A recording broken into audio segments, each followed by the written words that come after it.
Hello everyone, welcome to Punjab success mantra. तो आज हम एनसीईआरटी पे बेस्ड जो हमने क्वेश्चन की सीरीज स्टार्ट की थी इकोनॉमिक्स में वो डिस्कस करेंगे। तो 9 PM सीरीज है आपकी ये इकोनॉमी से रिलेटेड। और जैसे कि लास्ट सेशन में भी हमने 9th क्लास की एनसीईआरटी पे बेस्ड क्वेश्चंस किए थे, वही हम कंटिन्यू करेंगे। तो आई होप आप लोगों ने जो है वो चैप्टर्स रीड किए होंगे जिन पे बेस्ड हम क्वेश्चंस कर रहे हैं या फिर आगे करेंगे, क्योंकि टोटल 4 ही चैप्टर्स हैं आपके 9th क्लास की एनसीईआरटी में।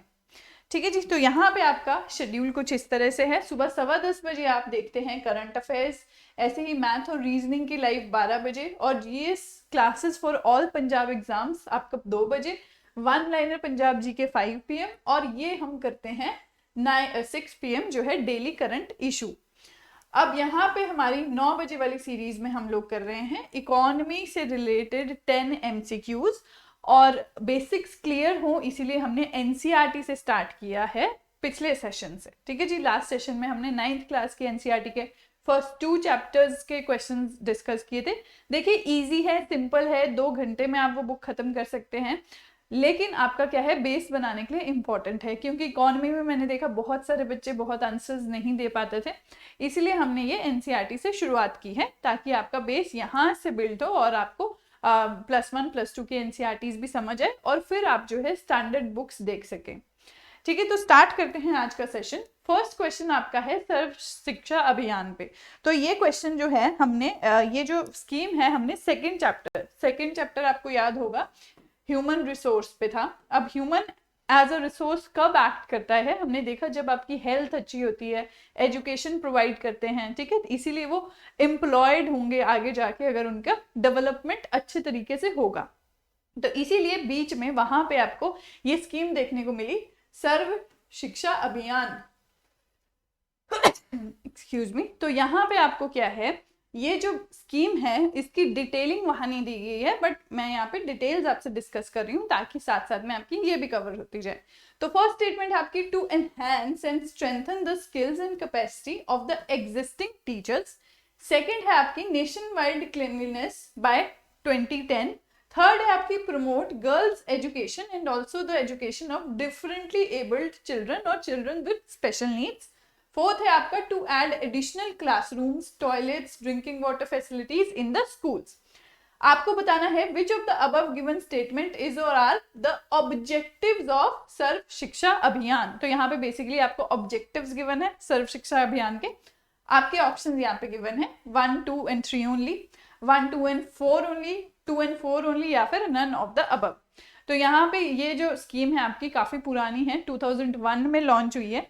तो उसके क्या क्या ऑब्जेक्टिव्स थे, मल्टीपल ऑब्जेक्टिव्स थे, उसी में से कुछ यहाँ पे स्टेट किए गए हैं, तो आपको डिकोड करना है कि कौन से करेक्ट हैं। तो आंसर आपका है 1, 3 and 4, that is option B. तो सेकंड वाला जो है वो इसमें इंक्लूडेड नहीं है। अब जब ये मिशन स्टार्ट हुआ था, स्कीम स्टार्ट हुई थी, तो इसमें काफी टाइम बाउंड जो आपके टारगेट्स थे वो सेट किए गए थे कि 2007 तक हमें ये अचीव करना है, 2010 तक हमें क्या अचीव करना है, बट अब वो रेलेवेंट नहीं है हमारे लिए। क्या रेलेवेंट है आपकी ये वाले ऑब्जेक्टिव्स जो हैं। तो यहाँ पे मैंने नोट डाउन किए हैं। सबसे पहले ये फ्लैगशिप प्रोग्राम था गवर्नमेंट ऑफ इंडिया का, जब ये लॉन्च हुआ था 2001 में। तो जैसे इसका नाम है सर्व शिक्षा अभियान, यूनिवर्सलाइजेशन ऑफ एलिमेंट्री एजुकेशन, वैसे ही इसके ऑब्जेक्टिव्स हैं। अगर आप ऑब्जेक्टिव्स देखेंगे, न्यू स्कूल ओपन करना था, अभी 2001 की बात कर रहे हैं, और उन हैबिटेशंस में जहां पे स्कूल्स अवेलेबल नहीं है। सेकंड है आपका कि एग्जिस्टिंग स्कूल का जो इंफ्रास्ट्रक्चर है उसको स्ट्रेंथन करना और ऑल्टरनेटिव स्कूलिंग फैसिलिटीज प्रोवाइड करना। जैसे अगर कहीं पे नहीं हो सकती या कम पॉपुलेशन है बच्चों की, तो क्या है ऑल्टरनेटिव प्रोवाइड करना स्कूलिंग फैसिलिटी को। न्यू स्कूल्स कंस्ट्रक्ट करना और इम्प्रूवमेंट करना ग्रांट में, अब जो स्कूल्स के लिए ग्रांट्स दी जाती हैं उसमें। फिर टेक्स्ट बुक, यूनिफॉर्म्स प्रोवाइड करना फ्री बच्चों को, जो अभी भी प्रोवाइड किया जाता है, बैग्स प्रोवाइड की जाती हैं, बुक्स प्रोवाइड की जाती हैं, तो वो इसके अंडर ही प्रोवाइड किया जाता है। थर्ड है आपका understand educational need of traditionally excluded categories. जैसे आपकी कुछ कैटेगरीज थी, जैसे शेड्यूल्ड कास्ट वगैरह हैं, शेड्यूल्ड ट्राइब्स वगैरह हैं, अब उनके हिसाब से भी उनके लिए इंक्लूजन बनाना एजुकेशन वाइज। तो यहाँ पे डिजिटल डिवाइड जो है उसको भी ब्रिज करने की बात की गई है। तो ये आपके मेजर ऑब्जेक्टिव्स हैं, और भी काफी ऑब्जेक्टिव्स हैं, आप रीड कर सकते हैं। नेक्स्ट हम देखते हैं क्वेश्चन नंबर 2 है, which organisation conduct sample survey to estimate poverty line periodically normally every 5 years। तो आपसे बहुत सिंपल है, ऑर्गेनाइजेशन पूछिए। फर्स्ट ऑप्शन है नॉन गवर्नमेंटल ऑर्गेनाइजेशन, सेकंड है नेशनल पॉवर्टी ऑर्गेनाइजेशन, थर्ड है नीति आयोग, या fourth national sample survey organisation. तो काफी इजी क्वेश्चन है, ये इजी कैटेगरी में आता है, ठीक है, एनसीईआरटी में मेंशन था इसलिए हम इसको डिस्कस कर रहे हैं, अदरवाइज डिस्कस करने की जरूरत नहीं है। इसका आंसर है डी, आपका NSSO, national sample survey organisation. अब पावर्टी लाइन का हमने देख लिया है कि वो पीरियोडिकली जो हमें बताता है कि बिलो पावर्टी लाइन, जो आप BPL और APL का कॉन्सेप्ट देखते हैं, वो आपका क्या है, पावर्टी लाइन का कॉन्सेप्ट। बिलो पावर्टी लाइन जो लोग होते हैं, मतलब वो बेसिक नीड्स को फुलफिल करने के भी काबिल नहीं होते, इसीलिए उनको क्या है, हम स्कीम्स वगैरह प्रोवाइड करते हैं। तो वैसे ही आपको ये पीरियोडिकली आपका मेजर किया जाता है एवरी 5 years, और ये सैंपल्स कौन उठाता है, आपका NSSO। अब अगर कंपैरिजन किया जाए डेवलपिंग कंट्रीज के बीच में, तो आपका पावर्टी लाइन की डेफिनेशन अलग अलग कंट्री के लिए अलग अलग होती है। तो वर्ल्ड बैंक, IMF, ये जो बॉडीज हैं, ये अगर देखें कि पावर्टी लाइन मेजर करें और कंपैरिजन करें, तो आपका $1 पर पर्सन पर डे के इक्विवेलेंट पे करते हैं कि इतने में क्या है। अब इंडिया में $1 से आप अलग चीजें खरीद सकते हैं, ऐसी किसी और डेवलपिंग कंट्री में $1 की वैल्यू कुछ और होगी। अब इंडिया में 80 रुपीज है, तो 80 रुपीज में आप क्या क्या खरीद सकते हैं, क्या आप अपनी लिविंग, अपना जो है खाना, अपना शेल्टर, ये सब देख सकते हैं इसमें। तो ये मेजर करता है आपका वर्ल्ड बैंक कंपैरिजन के लिए। थर्ड क्वेश्चन आपका है, who always insisted that India would be truly independent only when the poorest of its people become free of human suffering. तो ये स्टेटमेंट है, किसने कही है ये स्टेटमेंट, ये आपसे पूछा गया है, एनसीईआरटी में मेंशन है। तो कभी कभी ऐसी ही स्टेटमेंट कोट करके आपसे पूछ लेते हैं कि किसने पूछी है। आपके ऑप्शन है पंडित नेहरू, बी महात्मा गांधी, सी अब्दुल कलाम, या फिर डी BR अम्बेडकर। तो यहाँ पे आपका जो करेक्ट आंसर है वो आप वीडियो पॉज करके कमेंट सेक्शन में लिख सकते हैं। यहाँ पे करेक्ट आंसर आपका है बी महात्मा गांधी। तो महात्मा गांधी के बारे में हम वैसे भी पढ़ते हैं, वो पुअरेस्ट ऑफ द पुअर, यानी जो लास्ट इंसान लाइन में है उसकी बात किया करते थे कि पुअरेस्ट ऑफ द पुअर, जब तक उसको आप सर्व नहीं करेंगे तब तक आपकी कंट्री डेवलप नहीं होगी। तो आंसर है यहाँ पे बी, इजी है, स्टेटमेंट वाला क्वेश्चन नहीं है। तो यहाँ पे आपका है fourth question, consider the following about Sarva Shiksha Abhiyan. तो अब ये स्कीम जो है काफी वाइड है। तो फर्स्ट आपकी है, the legal backing to Sarva Shiksha Abhiyan was provided when free and compulsory education for the children in the age of 6 to 14 was made a fundamental right in the Indian Constitution under Article 21. Second है, Ministry of Human Resource Development anchors the Sarva Shiksha Abhiyan programme. Third statement आपकी है, ministry of human resource development has now renamed as ministry of education. तो यहाँ पे आपको थोड़ा सा current affair भी स्टेटमेंट में डाला है मैंने। तो आपका विच of the above statement not correct पूछा है आपसे, तो यहाँ पे आप करेक्ट नहीं, नॉट करेक्ट बताना है। तो वीडियो पॉज करके आप आंसर कमेंट सेक्शन में मार्क कर सकते हैं। तो यहाँ पे जो आपका फर्स्ट स्टेटमेंट है वो आपकी पूरी करेक्ट है, बट आपका आर्टिकल गलत दिया है। आर्टिकल 21A के अंडर आपका एजुकेशन को एक फंडामेंटल राइट बनाया गया है, यहाँ पे 21 गिवन है। ऐसे ही जो आपकी सेकंड स्टेटमेंट है वो बिल्कुल करेक्ट है। जब ये स्कीम बनी थी तो आपकी ministry of human resource development के अंदर बनी थी, बट अब 2021 में इसको क्या है, मिनिस्ट्री ऑफ एजुकेशन में रीनेम कर दिया गया है। अब कोई HRD मिनिस्ट्री आपकी नहीं है, मिनिस्ट्री ऑफ एजुकेशन है। तो यहाँ पे इनकरेक्ट आपसे पूछा गया है, तो इनकरेक्ट है आपका ऑप्शन डी, 1 ओनली। तो यहाँ पे यही गिवन है आपका 21A आर्टिकल है, इसके अंडर आपको फंडामेंटल राइट बनाया गया एजुकेशन में, और आपका मिनिस्ट्री ऑफ HRD को मिनिस्ट्री ऑफ एजुकेशन ही कहा जाता है। तो ये करंट से डिराइव्ड है इंफॉर्मेशन। नेक्स्ट हमारा है फिफ्थ क्वेश्चन। अब फिफ्थ में आपका है, which of the following statement is true about poverty line. First आपका है, poverty line is universally fixed. Second है, poverty line may vary with time and place. Third है, poverty line may vary with time but is consistent with place. Fourth है poverty line exist in socialist countries only. तो कुछ statements तो बहुत ज्यादा वेग है। अब यहाँ पे आपको पॉवर्टी लाइन का कॉन्सेप्ट जैसे आपको गिवन है एनसीईआरटी में, तो वहां पे आपको ये फैक्ट भी गिवन है कि पॉवर्टी जो है दो कंट्रीज की आप कंपेयर, पॉवर्टी लाइन सेम नहीं हो सकती, क्योंकि हो सकता है कि आपके यूएस में कार होना एक लग्जरी नहीं है, आपके पास कार है तो आपको पुअर माना जाता है, लेकिन इंडिया में कार होना अभी भी एक लग्जरी है, तो आप इस पैरामीटर पे मेजर नहीं कर सकते। मतलब क्या है कि आपका पॉवर्टी लाइन है वो वेरी करता है टाइम और प्लेस के साथ। तो इसका आंसर है आपका ऑप्शन नंबर बी। तो यहाँ पे मिनिमम लेवल जो है इनकम की या कंजम्पशन लेवल, वो अगर एक मिनिमम लेवल से नीचे जाता है तो आप उनको पुअर कहते हैं, कि वो अपनी बेसिक नीड्स जो हैं वो भी फुलफिल नहीं कर पा रहे हैं। तो ये अब पॉवर्टी लाइन का कॉन्सेप्ट इसीलिए इंट्रोड्यूस हुआ था ताकि हमें पता चल सके और हम टारगेटेड स्कीम्स चला सके कि जो बिलो पॉवर्टी लाइन लोग हैं, जो अफोर्ड नहीं कर पा रहे हैं अपनी क्लोथिंग, अपना फूड, अपना एजुकेशन, उनको ये फैसिलिटीज दी जाए। ठीक है जी। तो नेक्स्ट हमारा है question number 6। Why are calorie requirement in rural areas considered to be higher than in urban areas? अब यहाँ पे आपको स्टेटमेंट्स दी गई हैं। Since people living in rural areas engage themselves with more mental work. B है since people living in rural areas do not have balanced meal. C है since people living in rural area engage themselves in more physical work. या फिर none of the above। तो इसी chapter में अगर आपने read किया होगा तो आपके कैलोरी के बेसिस पे जज किया गया है कि कौन से लोग जो हैं वो बिलो पॉवर्टी लाइन है, या कितनी कैलोरी रिक्वायरमेंट है जो लोगों को मिल रही है।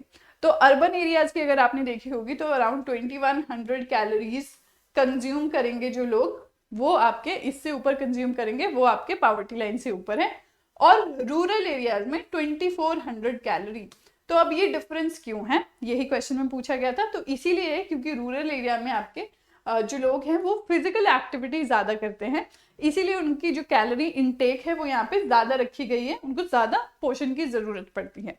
तो काफ़ी सिंपल क्वेश्चन था। आपका जो पॉवर्टी लाइन है वो कैसे डिफाइन है, आप जैसे फर्दर स्टडी करते हैं तो बहुत सारी कमेटीज आपकी बैठी थी पॉवर्टी लाइन कैसे आपका निकाला जाए। तो ये कैलोरी रिक्वायरमेंट भी एक तरीका था जिससे पॉवर्टी लाइन जज की जाती थी।